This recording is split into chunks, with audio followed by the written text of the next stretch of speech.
Olá, meu amigão, olá, minha amigona do laccursos.com.br.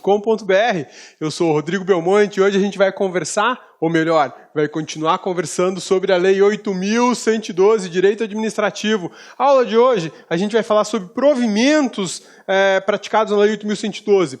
Aquela situação de recondução, reversão, reintegração, cargo, enfim, tudo isso a gente conversa na aula de hoje. 8.112, vacância, bacana. Hoje é o filé mignon da 8.112. Na próxima aula vai vir a carne de pescoço, tá bom? Vamos lá? Olha só, provimento é o fato administrativo que traduz o preenchimento de um cargo público. Quem é que deu esse conceito tão bacana, né? Provimento é o fato administrativo que traduz o preenchimento de um cargo público. Olha lá, José dos Santos Carvalho Filho, professor Carvalhinho, conhecido por quem faz muito concurso público por aí, né? Carvalhinho deixou muito claro que o fato administrativo, que o provimento é um fato administrativo, porque o provimento envolve uma série de atos administrativos, como a posse, a nomeação, o exercício, a prova de concurso, a inscrição. Tudo isso culmina num fato administrativo que é chamado provimento. Já o professor Eli Lopes Meireles muda um pouco. O professor Eli Lopes Meireles fala que é um ato, ou melhor, falava, né, porque ele já faleceu. E quem atualiza a obra dele mantém o conceito.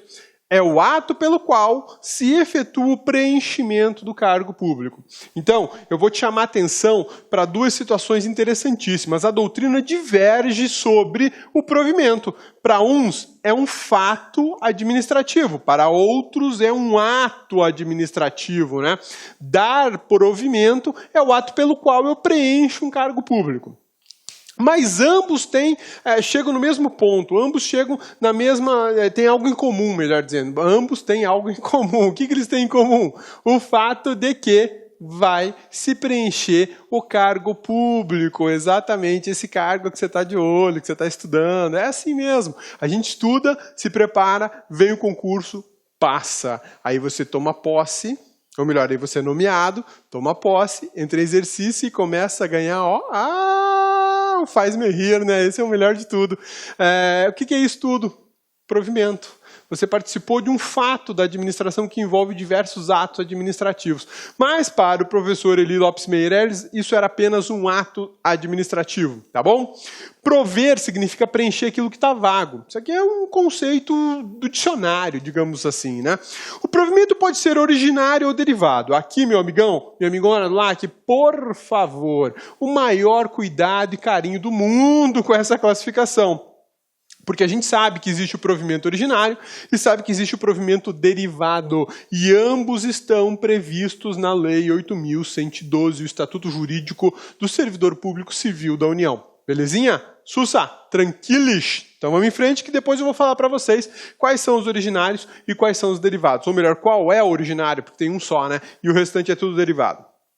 O provimento é praticado pela autoridade competente, para variar, para executar o provimento, para, enfim, chancelar, dizer que o provimento está ok, eu preciso de uma autoridade competente. De regra, é o chefe de uma instituição. Se a gente está falando do Tribunal de Justiça do Distrito Federal e Territórios, provavelmente vai ser o presidente do TJDFT.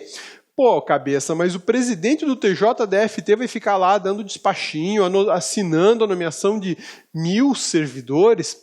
Pois é, talvez não. Talvez esse presidente tenha delegado isso para o diretor-geral do TJDFT, e é ele o responsável pelas nomeações. Aí tem que verificar qual que é o regimento interno do TJ e como é que ele funciona. Por que eu estou te falando isso? Porque os órgãos podem ter essa diferença.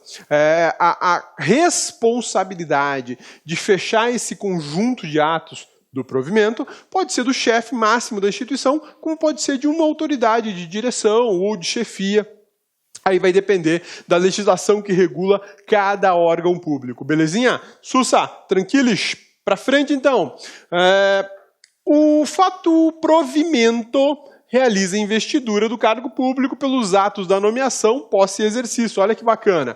Quando a gente fala em provimento, vamos pegar a canetinha vermelha, né? Quando a gente fala em provimento, olha só, quando a gente fala em provimento, eu estou falando da investidura do cargo público pelos seguintes atos: nomeação, posse e exercício. É por isso que o professor Carvalhinho fala de fato administrativo, e não apenas de ato administrativo. Fato administrativo, porque ele é composto pela nomeação, pela posse e pelo exercício, que são 3 atos fundamentais no provimento de um cargo público. Sem eles, você não tem provimento de cargo público. É indispensável nomeação, posse e exercício. Ok? Beleza? Maravilha? Olha só. Segundo 8.112, são requisitos básicos para a investidura. Presta atenção. Requisitos básicos. Por que eu estou falando requisitos básicos? Porque podem existir outros. Eu canso de receber e-mail dos alunos falando assim, pô, cabeça, posso ter... o órgão pode me exigir um exame específico, psicotécnico, por exemplo? O órgão pode me exigir certidão negativa do Serasa, do SPC? Preciso disso? Por que eles estão me pedindo? Isso está na lei? Isso é legal ou se não é? Olha só, quando a 8.112, que ela é aplicada para os servidores públicos civis da União, fala em requisitos básicos, ela estabelece algumas regras específicas, básicas, que devem ser seguidas sobre o provimento. Você tem que preencher aqueles requisitos. Agora, nada impede de que a lei que regule o cargo, ou a lei que regula, enfim, o órgão da administração, qualquer que seja ele, estabeleça requisitos extraordinários. Mas presta atenção no que eu falei. A lei que regula o cargo, a lei que regula o órgão da administração para o qual você está fazendo concurso, esta lei é que exige mais requisitos. Isso é perfeitamente possível, é legal, é correto. O que eu não posso ter, o que não se pode tolerar, são requisitos previstos apenas no edital, sem amparo legal ou constitucional. Aí não rola, aí não tem condição, aí é ato ilegal, aí é alguma abusividade. Tá? Então, quando a gente fala em requisitos para preenchimento do cargo público, a 8.112 te dá os requisitos que são básicos. Isso quer dizer que há possibilidade legal e constitucional de requisitos